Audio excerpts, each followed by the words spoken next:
Did you know that Japan had little to no contact with the outside world for just over 2 centuries?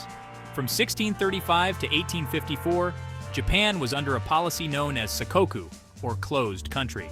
This meant that foreign trade, travel, and even communication were tightly controlled or outright banned. But why would a nation shut itself off from the world for so long? To understand this, we need to go back to the early 17th century. Japan was facing significant internal turmoil and external threats.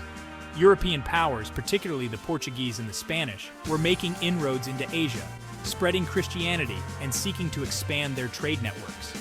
With them came missionaries who converted many Japanese to Christianity, which started to unsettle the local power structure. The Tokugawa shogunate, the military government in power, saw these foreign influences as a direct threat to their rule. They also feared that European colonization efforts in nearby regions could eventually target Japan. To maintain control and protect the nation, the shogunate decided to enforce isolation. In 1635, the Sakoku Edict was issued, which effectively sealed the country off from most foreign influence. Japanese citizens were forbidden from leaving the country, and those who did were not allowed to return under penalty of death. Foreigners were also barred from entering Japan, with very few exceptions. Only a limited number of Dutch and Chinese merchants were allowed to trade at the port of Nagasaki under strict supervision. This policy wasn't just about keeping foreign powers at bay. It was also about consolidating power internally. By controlling foreign trade and influence, the shogunate could maintain a stronger grip over the daimyo, the powerful feudal lords, and ensure the stability of their regime. However, isolation came at a cost.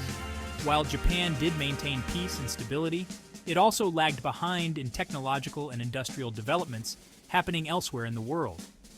The country missed out on the vast changes brought about by the Industrial Revolution, which would later become a significant disadvantage. This period of isolation came to an abrupt end in 1853, when American Commodore Matthew Perry arrived in Japan with a fleet of black ships. The arrival of the American Navy was a turning point.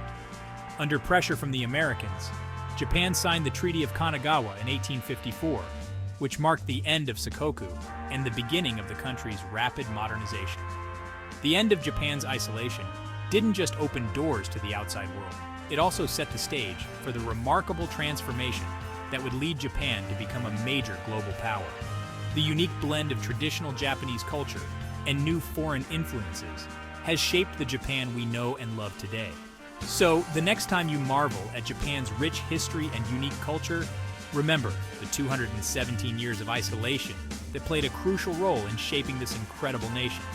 Thanks for watching. If you enjoyed this deep dive into history, don't forget to like, subscribe, and hit the bell icon for more fascinating stories from the past.